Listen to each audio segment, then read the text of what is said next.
Okay, hello, it's Paul Green here from the business community. We're doing one of our regular spotlight on interviews, and I'm pleased to say that this morning we've got Janet Braunston from Braunston Print. Welcome, Janet. Good morning, Paul. Nice to be here. So we're going to put her literally in the spotlight and ask her a few questions just to learn a little bit about her business. So to start off with, Janet, why don't you just introduce yourself and let us know about you and your business? Right, I'm obviously Janet from Braunston Print. We're a family-run printers. We print anything from business cards right up to exhibition displays. Not done a lot of that this year, funnily enough. Clothing, and we have a laser cutter, so we do all sorts of weird and wonderful products. We're all family in here. There's 4 of us, and it is a real family business. Excellent. Well, how did it all start, Janet? How did Braunston come about? Well, I do feel that I sort of fell into it in a funny sort of way. I was a bursar in a primary school, and Chris, my son, had gone off to Buckingham University and did a course in product design. But then when he came back out and he came home, he couldn't get a job that he wanted in the product design way. So he went back to Office World, where he'd been working on evenings and holidays, etc., etc. So he worked there for about 2 years in the reprographics section. He ended up being manager of their reprographics.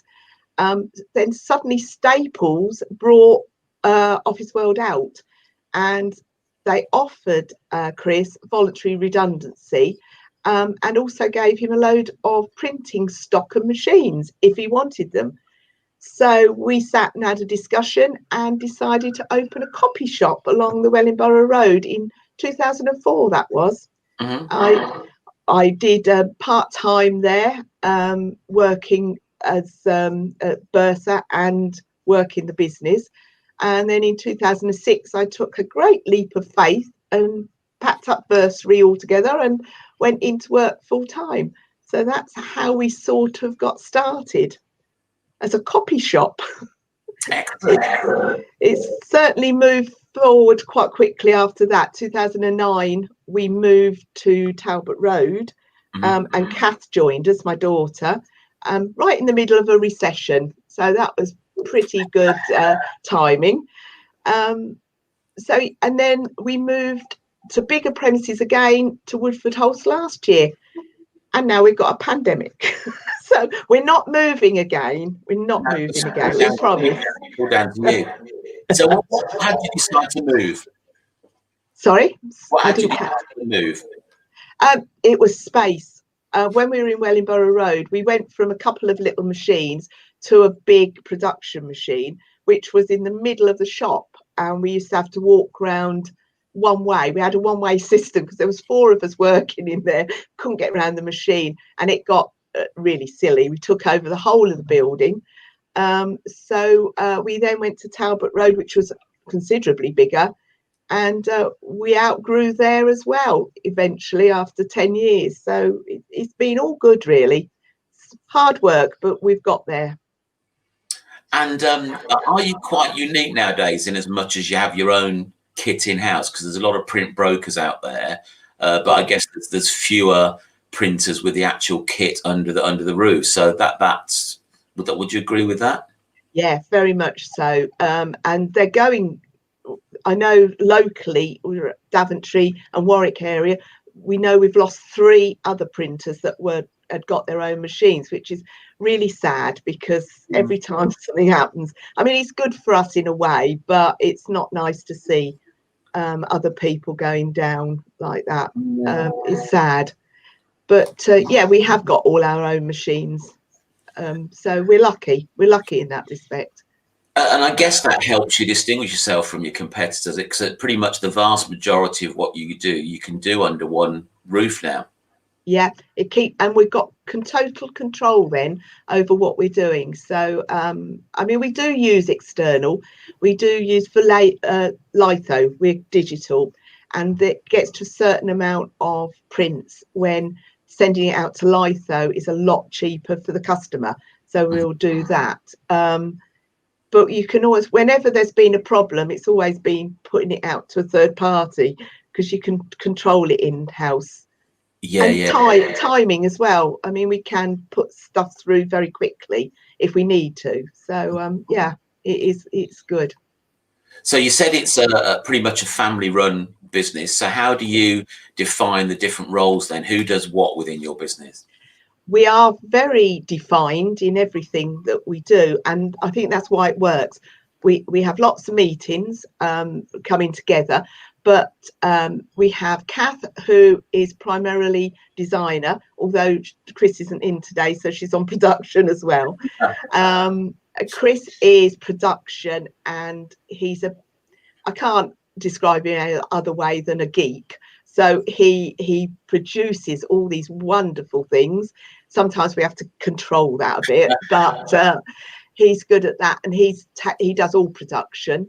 Jen, my daughter-in-law, Chris's wife, she does a lot of the admin and customer care side of things. Also finishing, she does all the finishing for us. And I do the finance, admin, and sales and marketing. So basically, I'm in the office, out of the way. They like to keep me out of the way. So, oh yeah, very Millie. She's a terrible guard dog. Yes, you can't leave. She loves people to bits. We also have a lot. A few casual workers as well. My sister-in-law, she comes in to help on finishing and things and packaging if we're getting tight on time, and yeah, so it's a nice family business. It really is. And you mentioned Chris as the geek, but I guess that's an advantage in as much as if people come to you and want something a little bit different than just a flat piece of paper or printed, that you quite like getting into those sorts of projects, don't you? He does. He loves it. Spends hours and hours playing. But yes, anything you want doing, he'll find a way around it. He will find a way to do it. So he's a good asset. He really is. So he did a project a while back, didn't he, where you crowdfunded to raise. Can you say a little bit about that? I know it was his project, but that was quite interesting, I think. It was. He decided, because we've got the laser cutter, and he is very interested in gaming, tabletop gaming. Mm-hmm. He devised a way of making gaming scenes with MDF, but printed and then cut out on the laser and selling them in packs going out. He still runs that. It's called the XLC, the Extraordinary Laser Company. Oh, right, okay. And he still does that. And he did a crowdfunding. It must have been 4 or 5 years ago. And he did very well. He was in about the £6,000 region that he actually got in on orders for this stuff. We had to meet them before Christmas, which was a bit of a panic. But yes, it really did work very well. It really did, for sort of off the shelf type stuff. It was good. So, Russell's tuned in. He's just put that comment. yeah, definitely licked him to death. Okay, so I often ask people, when I say often, this is probably about the 4th or 5th one I've done, so it's fairly new. So I'm always quite interested in what the why is. Simon Sinek talks about, starting with why. So what's your why? What gets you out of bed in the morning and drives you to do what you do? I love it. I love working with the kids as well. I mean, it can be stressful, family as well, but it's just, and it's nice to have the family around you. We all work 110%, we really do. And we don't, she says, touching wood, we don't have many arguments. We might have a few disagreements, but not actual blown out arguments. So, and I think that's really what it is. It's I don't know, it's keeping the family together as well. I mean, even the grandchildren come in and help. So, I'm hoping that when I go, eventually, Yeah. possibly, it will carry on, and it's quite a nice legacy. No, that would be nice. Yeah, Coming into the your venue. So yes, it'd be nice if they do carry on, I would say. yeah. So we've touched on it a little bit. Is there anything else that you would say makes you different from your competitors? I think it's that, I mean, there's a lot of online printers now. There is. But we're flexible. We're very caring as well. We won't print anything that we don't think looks good. And we'll always go back to the customer and confirm that's what they want. We'll give them samples to see, because sometimes on screen it looks totally different. And I think we're resilient and personable, to be quite honest. And, you know, we like a laugh, and we like to be friendly, and we love what we do. We love helping people get what they want. So I think that's what it is. Okay. And I guess, would it be fair to say that a lot of your business has come through networking? Has that been the prime source? Definitely. I think your group, Paul, was one of the first we ever joined. Okay. Right at the beginning, we didn't do networking. We just were very silly, because we opened the doors and expected people to walk in. Yeah, sure. So very naive, really. But no, networking's been really good for us. Not only have we picked up sort of referral partners and colleagues and customers, we've also had a huge amount of support. And I mean, all my external, like the accounts, my legal, my HR, they're all through, especially BizCom, I'll be quite honest. And we work along with the people all the time from the networking community. And you get lots of help and education as well, because it's a changing world, and just going out there and listening to other people's experiences really does help you to put everything in perspective. So yeah. I didn't realise one of the first that you joined. Yes, yeah. And we're still with you. No, I'm going to get rid of this since, have I? I'm sorry, you can't get rid of us. So I guess for most businesses at the time of recording, you know, we're in the pandemic, as you touched on earlier. Outside of that, which I guess has been a challenge for most business, what would you say is the biggest challenge that you've faced in your business life today? We have had a few. I mean, the first recession hit us really hard. That we also had, unfortunately, we had a session of multiple family deaths. And because we are family run, that had a huge knock on with the business. So that was quite hard. And we had a flood as well in 2006. Remember that? But that was a silver lining, because 7 of the machines had to be replaced with the insurance. So make sure you keep your insurance going, because we learned that. So some of them were the really large machines. So that, in a funny sort of way, was quite good, because they were all renewed.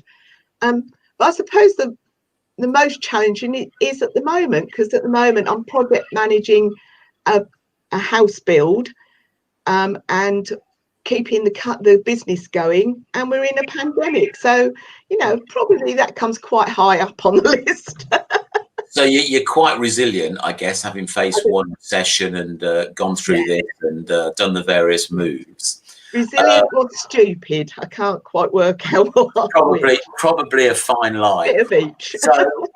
So how, as a business then, you know, since the pandemic, how have you adapted? Have you done anything specifically differently? So how has that changed for you? We have changed enormously, and I think that's why we've seen all these problems throughout our career, is just to keep up with everything. We've helped the NHS with face masks. We didn't get any money for that, but we're hoping karma will come back from that. But because we've been doing see-through roller banners for the music school and other schools as well, for protection.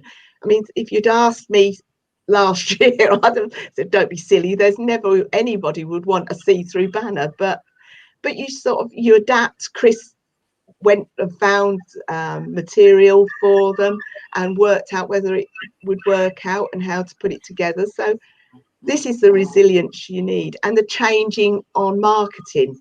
We're on that phone like nobody's business at the moment. And everyone seems at the moment, you're phoning, even cold calling, people are quite open to conversation. And I think it's just they're either working from home and bored and lonely, or they've got time on their hands. So it's quite a good time to push that side of things. But you said there's been a bit of a resurgence in Christmas cards this year. Why do you think that is? Do you know, I'm sure it's because social media is good. You've got to have a presence on social media, but it's getting something through the post. I don't know. It's a touch of tradition as well. And I think everyone's needing that touch, whatever it might be. So we have had a huge influx of Christmas card orders this year. So yes, that's been very good as well. And that's adjusting again to that, making sure that we're set up to run it, got the stock in, because that's another challenge we have at the moment is supply of stock paper, because it used to come in from China. And it doesn't anymore.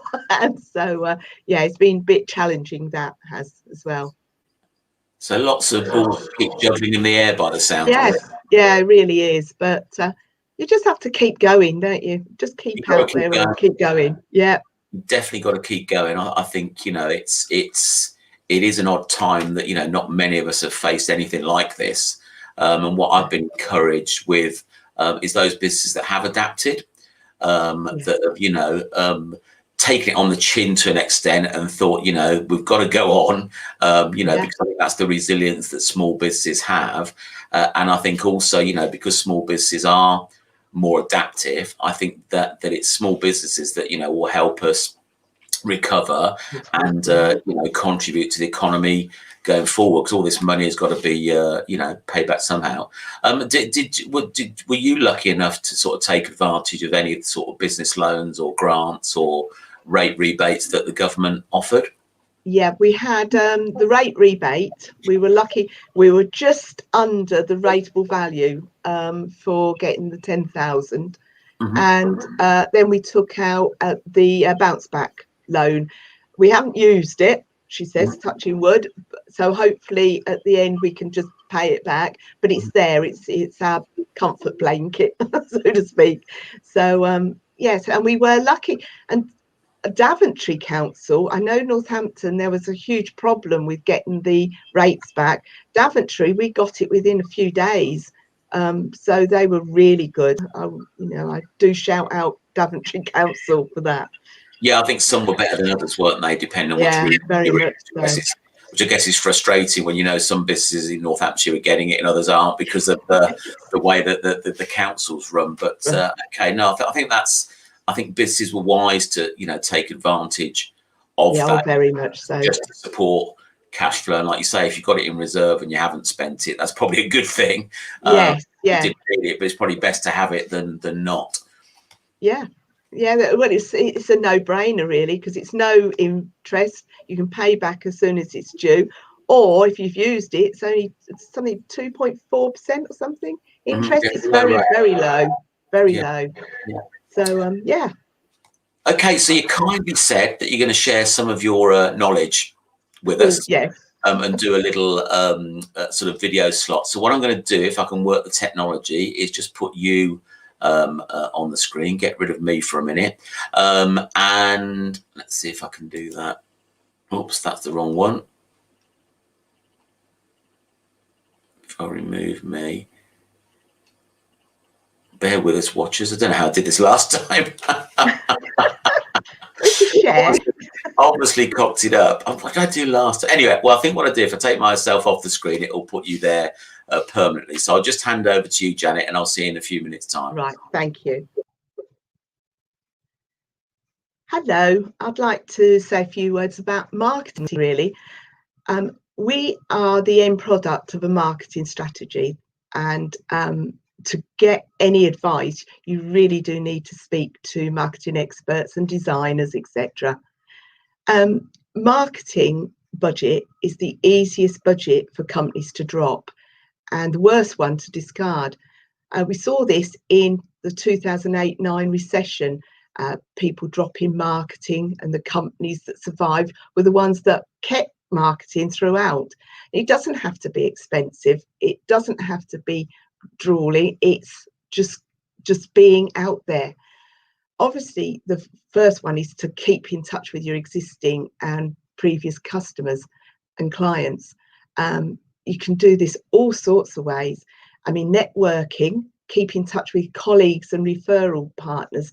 That's really important, especially at the time we're in at the moment. Social media, you've got to have a presence on all of these, and we're on LinkedIn, Facebook, but it's so busy and time consuming. So you really need to talk to social media experts to get to understand what's the best way of keeping in touch with your customers on social media. Otherwise, it will take up all your time and effort, and you'll be getting no results at all. Another one is email shots. Things like MailChimp, they're excellent. You can put all sorts of them. Don't sell on it, but just send out. We like to send out funny things and just news about what we've been doing, etc., etc. Our key thing at the moment is telephoning. We telephone existing customers and we do cold calling. We buy data in and just go down the list of cold calling. I never thought I'd be saying this, that cold calling is working very well. At the moment, especially, people do seem to be open to conversation. So just get out there and phone. And phoning your existing customers just reminds you, especially at the moment, that you are still about, you are still working, and you're able to help them if they need it. And obviously, I'm going to say print. There's all sorts of different things you can do with print. There's variable data print, which is sending out letters or flyers, but putting on names and addresses and any personal information you know about your client. Or that person that you're sending out to. Lumpy mail is another way to do, sending out pens and things, little gifts.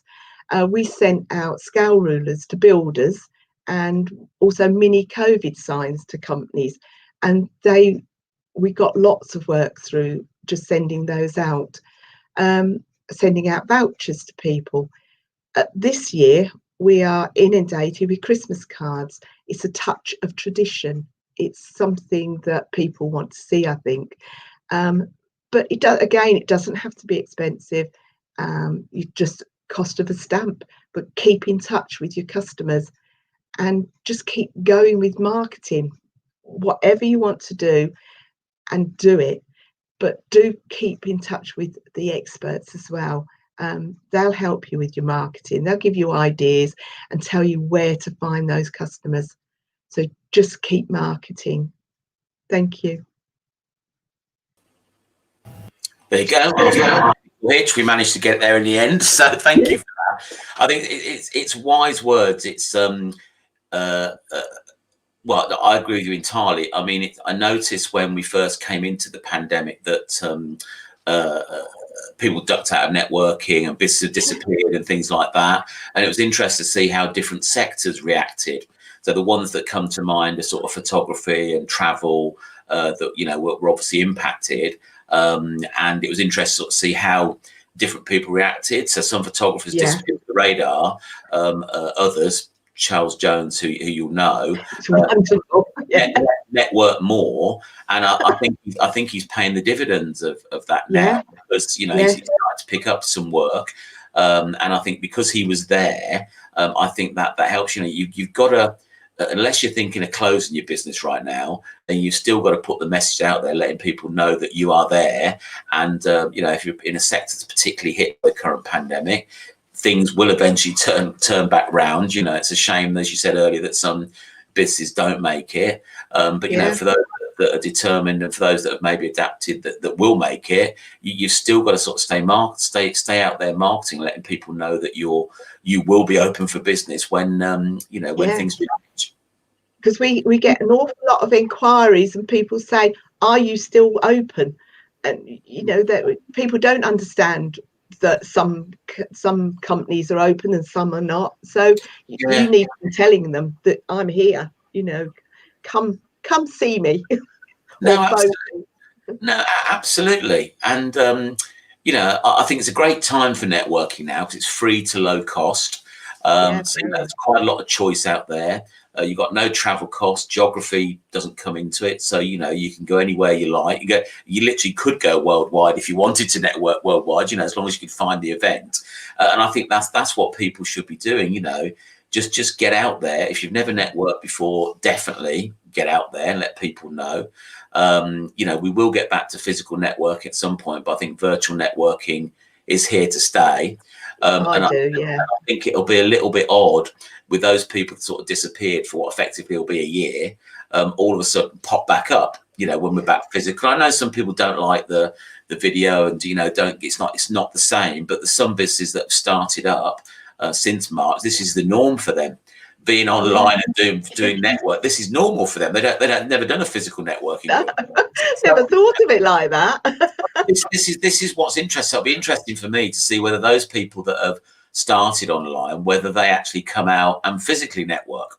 My plan is to offer both. My plan is to offer both the physical option and the virtual option, so people have still got that choice. But I think it'll be a little bit odd for those businesses that all of a sudden pop back up. I think people will think, well, where were you then? We've still been in this boat doing our thing. Where were you? So I think there'll be a little bit of a disconnect, I think, with those businesses that weren't around, sort of putting the message out there and doing what they're doing. And if it will be a year, because I don't think we'll get back to physical network till at least the spring. Then to survive a year without putting the message out there, is one thing in itself. If business managed to do that, then great. But I would imagine it's been particularly difficult, generating leads for businesses, for your business without, doing some marketing activity. Networking is probably the best you can do. Yeah, I agree totally. You need to be out there. And like I said, just showing people you are still about and being in their mind when they need something. It's just, and also you got the support as well. You mustn't undermine that as well. The support of other people who are in the same situation as you are. We're all in the same situation, but you get to hear them, and it's fun. It's a bit of social as well. So it's all good. Really good. So if you were to give sort of one top tip for any business owner, what would the one top tip be from you? Be resilient and just keep marketing. Just keep out there and let people know you're still there. Do anything. It's better than nothing. Absolutely. Okay, Janet, your ordeal is over now. Oh, thank you. Thank you for giving up what is valuable time to any small business owner. So, hopefully you found this a bit useful, and anybody that sort of watched it or listening on the replay, whatever, then, do feel free to put any comments in whatever platform you're listening or watching on, and, we'll endeavour to sort of get back to you and connect with you. So thank you very much for your time. Right. Thank you, Paul. It's lovely. Thank you.